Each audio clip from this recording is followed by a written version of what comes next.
दोस्तों बहुत बहुत स्वागत करता हूं आप सभी का। क्या आपने कभी सोचा है कि पुष्यमित्र शुंग काल में कभी हिंदू राष्ट्र का मुद्दा नहीं उठा, गुप्त काल में हिंदू राष्ट्र का मुद्दा नहीं उठाया गया, मुगल काल में हिंदू राष्ट्र का मुद्दा नहीं उठाया गया, ब्रिटिश काल में हिंदू राष्ट्र का मुद्दा नहीं उठाया गया, नेहरू काल में हिंदू राष्ट्र का मुद्दा नहीं उठाया गया, लेकिन अमृत काल में हिंदू राष्ट्र का मुद्दा बार बार क्यों उठाया जाता है?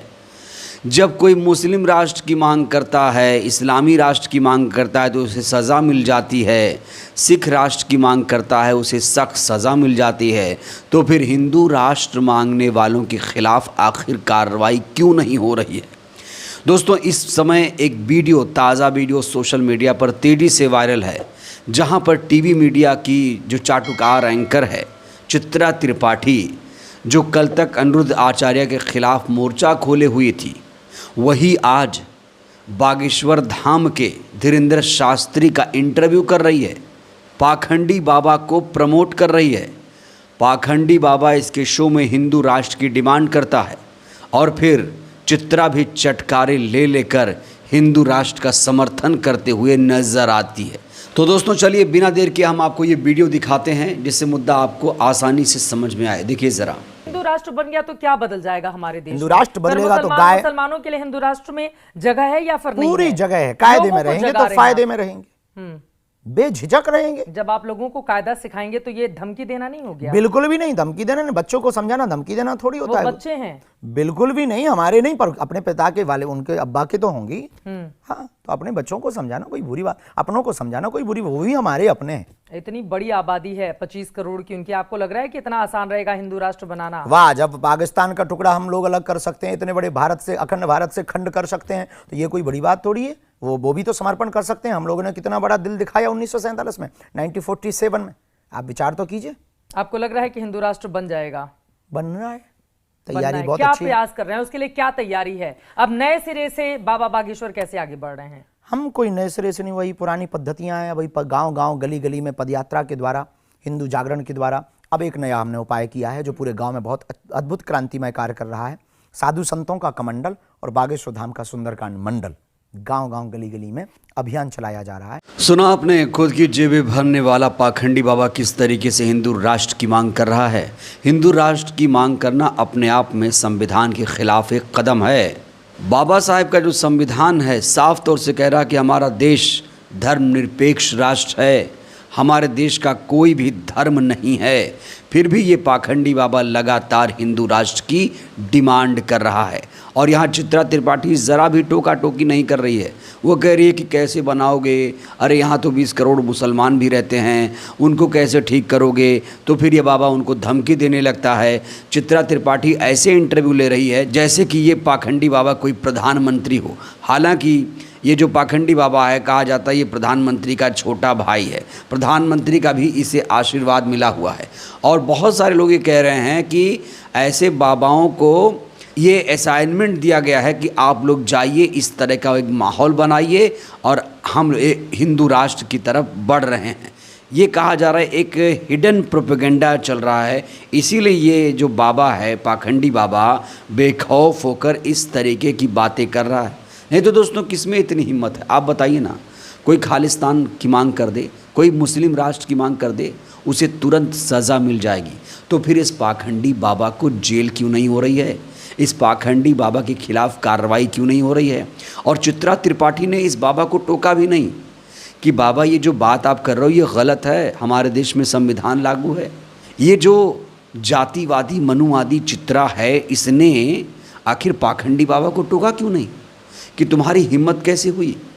कैसे हिम्मत हुई? धर्मनिरपेक्ष राष्ट्र है हमारा देश, कैसे हिम्मत हुई हिंदू राष्ट्र की मांग करने की? और सबसे बड़ा सवाल ये है कि हिंदू कौन है? बहुत सारे आदिवासी कहते हैं हम तो हिंदू ही नहीं हैं। तो हिंदू कौन है पहले ये तो डिफाइन करो। और सबसे बड़ी बात ये कि एक हिंदू गांव बनाकर दिखाए पाखंडी बाबा, तब माना जाएगा। दोस्तों, पिछले दिनों पाखंडी बाबा को लेकर एक खबर भी आई थी कि ये वहाँ पर प्लॉट बेच रहा है। और एक और वीडियो सामने आया था पिछले दिनों, जहाँ पर ये महंगी महंगी गाड़ियों में घूम रहा था, विदेश यात्रा कर रहा था। और इस समय एक और खबर आ रही है, ये देश में स्वदेश का नारा दे रहा है, लेकिन ये खुद जा रहा है विदेश पढ़ाई करने। पीएचडी करने जा रहा है ये बाबा। और जानते हैं सब्जेक्ट क्या होगा? भूतों पर पीएचडी करेगा ये बाबा। बेरोजगारी, महंगाई, गरीबी, भ्रष्टाचार पर पीएचडी नहीं करेगा ये बाबा। अपने देश में पीएचडी नहीं करेगा ये, ऑक्सफोर्ड विदेश में जाकर पीएचडी करेगा। तो यहाँ पर देश की जनता को ये लोग मूर्ख बना रहे हैं, मूर्ख बनाकर पैसे इकट्ठा कर रहे हैं। बहुजन समाज जब तक जागरूक नहीं होगा ये बाबा लोग ऐसे ही फलते फूलते रहेंगे। दोस्तों एक वीडियो मैं आपको और दिखाता हूँ जहाँ पर ये भूतों पर पीएचडी करने की बात कर रहा है, दावा कर रहा है। इसके लिए सबसे बड़ा मुद्दा भूत है। देखिए जरा। बाबा तो अभी भी पढ़ते हैं ना, आप अभी भी पढ़ाई करते एवरीडे पढ़ते हैं और हम आगे पीएचडी की तैयारी कर रहे हैं। आगे आप पीएचडी की तैयारी कर रहे हैं, क्या है सब्जेक्ट? सब्जेक्ट बहुत खतरनाक है। अब बताएं। सब्जेक्ट हम भूतों पे कर रहे हैं। क्या बात कर रहे हैं? भूतों पर पीएचडी कौन करने जाता है? बहुत लोगों ने किए, आप कैसी बात करते हैं? तो आप क्यों भूत क्यों मिले आपको पीएचडी करने के लिए? नहीं, हमको उसको समझना है। ऑक्सफोर्ड यूनिवर्सिटी में हुई है इस पर सब्जेक्ट पे, और हम करने वाले हैं। कोशिश पर विदेश से करेंगे, विदेश से पढ़ाई करेंगे जी। फिर तो आप और निशाने पर आने वाले हैं। ये बात तो मैं अभी पत्रकार के तौर पर कह देती हूँ कि बाबा देश में स्वदेशी की शिक्षा दे रहे हैं, पढ़ाई जाकर विदेश में कर रहे हैं। नहीं, अनुभव लेना है। हाँ। हमारे महात्मा गांधी ने देश को आजाद कराने, जो बैरिस्टर बने तो विदेश में ही तो पढ़े, तब देश को आजाद करा पाए। तो आप ऑस्ट्रेलिया पढ़ाई एडमिशन करने के लिए गए थे, कहाँ एडमिशन? नहीं, अभी नहीं हुआ एडमिशन। कहाँ पे करेंगे? अब कोशिश कर रहे हैं, ट्राई अगेन। अभी तो वो तो आपको हो ही जाएगा। आपको तो मतलब चाहेंगे यूनिवर्सिटी की बाबा जी हमारे वहां से करें। इतने लोकप्रिय बाबा भारत में भी करेंगे, हाँ। विदेश में भी करें। इस पाखंडी बाबा का इंटरव्यू कौन ले रहा है? चित्रा त्रिपाठी, जिसे जातिवादी मनुवादी एंकर कहा जाता है, वो इस बाबा को यहाँ पर प्रमोट कर रही है। इसका 36 का आंकड़ा इस समय गोबर बाबा से है, जो अनिरुद्ध आचार्य है, उससे ये लगातार लड़ाई लड़ रही है कि माफ़ी मांगो। कैसे कह दिया कि लिव इन में रहने वाली महिलाएं बेश्या के समान होती हैं। हालांकि चित्रा त्रिपाठी का एक वीडियो और वायरल हो रहा है जो कह रही है कि मैं घर में तो शादीशुदा हूँ, बाहर मैं सिंगल हूँ।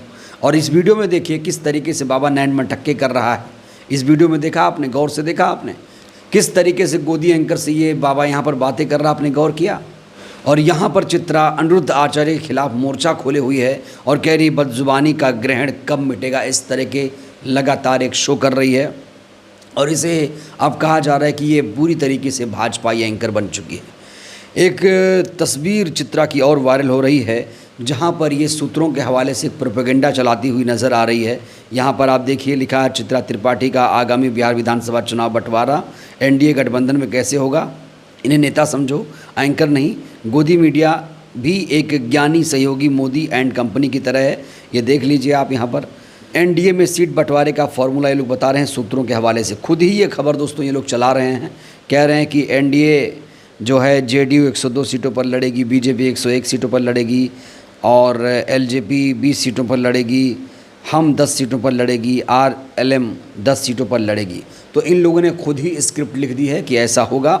इधर रागिनी नायक से भी इसका 36 का आंकड़ा शुरू हो गया है। खबर ये आ रही है कि चित्रा त्रिपाठी ने रागिनी नायक, जो कि कांग्रेस की प्रवक्ता हैं, काफ़ी तेज तर्रार नेता मानी जाती हैं, और इस समय दोनों के बीच 36 का आंकड़ा चल रहा है। और इन्होंने क्या लिखा है देखिए, ये भाजपाई इतने डरपोक क्यों होते हैं। साफ तौर से यहाँ पर रागिनी नायक जी ने इस एंकर को भाजपाई कहा है, क्योंकि चित्रा ने रागिनी नायक को यहाँ पर ब्लॉक कर दिया है। तो जो लोग इन्हें कहते हैं कि ये पत्रकार हैं, रिपोर्टर हैं, एंकर हैं, नहीं दोस्तों, ये लोग सिर्फ विज्ञापन पढ़ते हैं और जनता को बेवकूफ़ बनाते हैं, देश में नफरत का माहौल फैलाते हैं। ऐसे लोगों से आप सावधान रहिए। आप लोग टीवी देख रहे हैं, प्रतिक्रिया दीजिएगा।